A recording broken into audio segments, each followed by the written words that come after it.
second issue I'd like to dwell upon, Mr. Speaker, has been spoken of so often in this debate. Clean, free, and fair election. We say 3.0. A lot of members in this August House have presented a twisted account of birth certificate. They passed a judgment of birth certificate wearing blinkers. Mr. Speaker, none of those who have spoken in this August House against birth certificate was at ground zero. They also were not in Parliament when the BN government stopped the clock in order to pass 8 bills and 5 motions in haste. I joined Bessie Ready. I was also in Parliament until 3:22 a.m. on the 19th of April 2012. I'm here giving you a fair account of Bessie 3. Bessie had 8 very reasonable demands. They are clean electoral roll, reforming postal voting, the use of indelible ink, a minimum campaign period of 21 days, free access to the media, strengthening public institutions, stopping corruption, and ending dirty politics. I shall elaborate on one or two issues on that only later on. Only the demand on using indelible ink was allowed. The electoral roll is unclean, still unclean. Malaysian overseas were denied the right to vote, continue to be denied the right to vote. On 28th of April 2012, more than 100,000 people walked the streets in Kuala Lumpur to demand a clean, free and fair election. We were joined simultaneously by Malaysians in over 85 cities overseas. Those ordinary people had no party interest. In that case, they could not have been blind followers of Bersih and Datuk Ambiga. With many colleagues from Pakatan Rakyat also, I was there in Kuala Lumpur with a sea of people at ground zero on 28th of April. They came from far, but we were one voice, one heart, one spirit. We stood as one, sat as one, marched as one. We are all races from Malaysia, young and old, boys and girls, men and women. We came from different backgrounds, different creed, different religion, different upbringing. Mr. Speaker, those who could not walk came in wheelchair. Those with asthma armed themselves with Ventolin. They brought along the loyalty to the nation. They brought along the heart for their children. They came from one simple demand, and that simple demand was really simple, very precise, very specific, clean, free and fair election.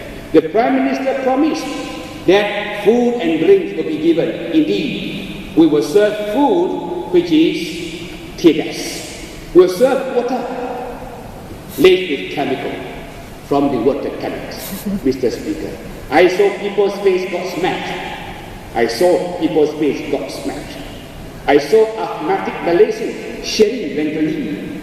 I saw strangers using their bodies to protect women and children from the water cannons. Mr. Speaker, we flowed tears, but we had no regrets. We suffered so that our children and our children's children need not have to in the future.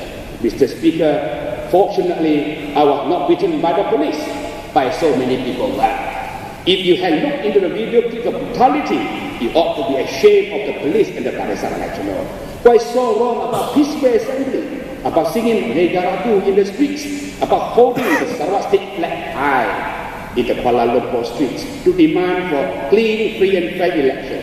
The world is a small place. You can't hide from the video cameras. Verse 3 epitomizes the return of the Rakyat's political awareness. It represents the rise of the Rakyat with conscience. The Rakyat no longer seek to be oppressed and suppressed. Mr. Speaker, be very afraid. Malaysians have grown up under Bersih figure. We condemn those who breach a barricade to Tataran Merdeka. Mr. Speaker, but we equally condemn the police for resorting to unprecedented brutality. We condemn any action that have injured the police officers, but they are high-handed. They saw blood and kicked and beat the demonstrators. I saw that with my own eyes. Mr. Speaker, but the water cannons and tear gas were not only directed at those at Tataran Merdeka, at those people who breached the barricade.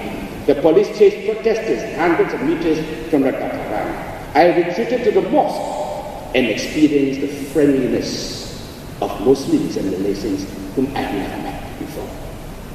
Mr. Speaker, tear gas and water cannons had not doused my desire to see a better Malaysia, a better soul. Nothing had dampened my yawn to see our children have a better home, a better future. Those people who are in the streets bear no similarity to the Arab Spring Revolution. The government made a totally baseless accusation that Persediga was out to topple the government. But Mr. Speaker, how could we topple the government when in our arms we have only salt, water and power? Three things only. The BN government is clearly living in fear of its own shape. Mr. Speaker, the only compelling factor that propelled the people to come was the desire to support Perse's aid demand to ensure that the elections could be free and fair and clean. They are all fed up with the election commission and the way our elections have been conducted all this while. They could no longer tolerate the biased and one-sided electoral process that worked to unfair advantage of the partisan management. Only clean, free and fair election can produce a legitimate government, a government that recognizes that the people are the boss and the ministers are never the target. Mr. Speaker, corruption, electoral threats. There is nothing wrong to demand for corrupt-free election.